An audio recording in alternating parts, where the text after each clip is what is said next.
I am really just going to recap on the couple of types that I think could be potentially useful to you. And I will go from, I will do my top three. I'll go from least favorite to number one most favorite. And that doesn't mean that I dislike any of the three. That just means this is kind of the order in which I think they are useful. I think they should be relevant. So the first is the ESA, or otherwise known as the Coverdell ESA, right? And ESA just stands for Educational Savings Account. And an ESA works a lot like a Roth IRA because, as I have told you before about Roth IRAs, the growth of your money in a Roth IRA is tax-free growth. And so the money that you are putting away grows with no taxes, and there's no taxes on the back end when you take that money out. So with the ESA, it is the same way. And also with the ESAs, you can invest in good mutual funds within the ESA that will help your money grow well over time. And that could be really, really useful to you. The downside, I think, to the ESA is a couple things. One, there are contribution limits of $2,000 per year per child, and that is a little low. I don't like how low that contribution limit is. And then also there are income limits. So if you make over a certain amount of money, you cannot participate in the Coverdell ESA or ESA, however you want to look at it. So you will not be able to do that. So that is a potential type of savings plan that you could use, and you can use it for the tax advantages of the tax-free growth, but there are some slight limitations. Now, that being said, even though there are those restrictions, if you could invest in one of these types of accounts, and you could do the limit for the year, you could do the contribution limit for the year, so you could do the full $2,000, right? And so if you just took that $2,000, divided it by 12, and did that monthly amount, and you did that monthly from the day that your child was born, the month that your child was born, until the day that they turned 18, then if you were to make 8% on those investments, you would have $80,000 to go towards your kids' college. Or if you were to make 10% on those investments, you would have just over $100,000 for your kids' college, which are not insignificant amounts. I know the cost of things are going to go up over time, but if your child chooses an affordable school and maybe get some scholarships, grants, that money is going to be more than sufficient to help them get along and push towards a debt-free degree and not having student loan debt hold them back over the long term. So you see, that is not a super large amount. I mean, that's less than $200 a month that we're talking about investing, and you can get to that point really without much issue. For most people, you should be able to put away that much money if you are in my step 6 of the financial action plan, where you are investing at least 15% for your future, including putting money into your kids' college accounts. Now, a lot of you are saying, well, I already have kids. I'm already behind. I haven't been able to do this. I haven't been able to start. Well, that's where the ESA is kind of tricky because you can only put in that $2,000 per year. And that kind of brings me to the next potential option that you have, which is the 529 plan.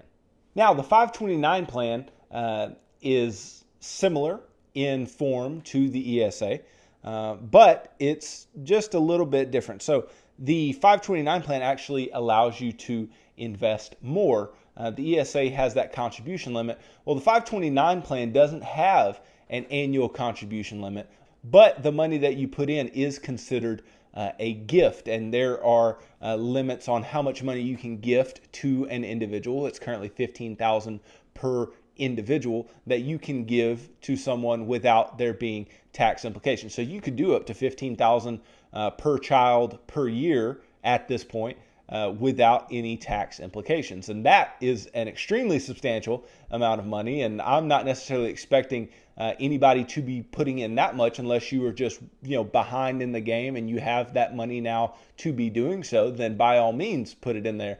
But $15,000 a year is quite a bit to be doing for your kids' college. And so the 529 is great in that sense. Now, the 529 is also great because you can change the name of the beneficiary. So let's say like you have a child who ends up not going to college. Or maybe goes to college, doesn't need the 529, is there on scholarship, everything's cool, or goes to college and uses some of it but doesn't use it all, and there's still money in it. Well, you can change the name of the beneficiary. You can change the name to a different individual, to a different child, to where you can roll that into their name, which is a very, very good benefit of the 529.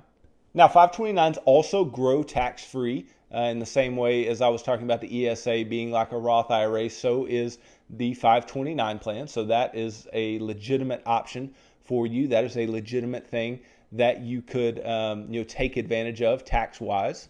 But the potential issue with the 529 are investment options because they are state regulated. And so some of them have limited investment options, but you can find some with really, really good investment options that could earn a lot over a longer period of time. And like I said, these could be a potential interest to those who have fallen behind in saving for their kids' college and want to put more money in per year than that ESA contribution limit, and yet they still want that tax-free treatment. Then you can definitely use the 529.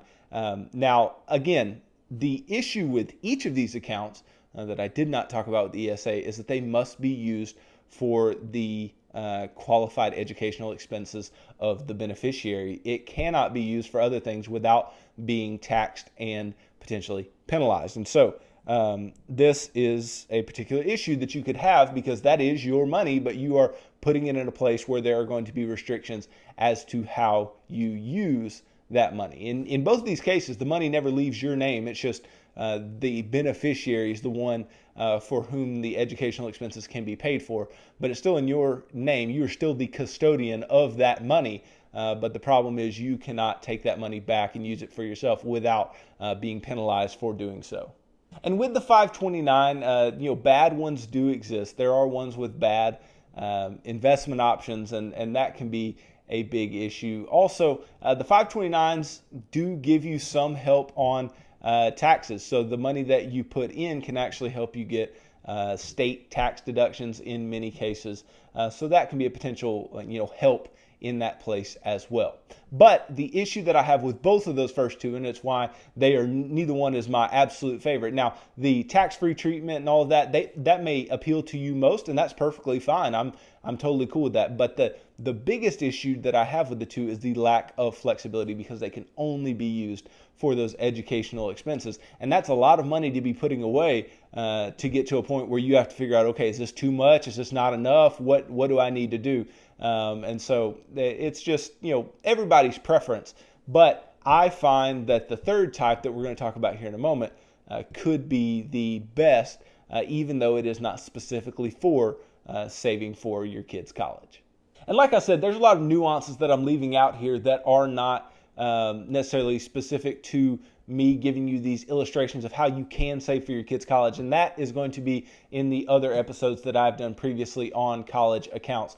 So I would go there to check out all of the particular nuances of each of these types of accounts. I'm just kind of hitting the high points at this point. And so a quick illustration for the 529 account. If you are an individual who fell behind, and let's say your kid's 10 years old, you haven't even started saving for their college. Well, like I said, with the 529, you can put up to $15,000 a year, and I know a lot of people don't have that. But let's say you took $10,000 and you did monthly to add up to $10,000 for the entire year. You were investing monthly, and you were making 10% per year in your 529, and that would leave you, once the kid was 18 years old, with over $121,000 in the kid's account. So even if you fall behind, you can still catch up with those higher contribution limits.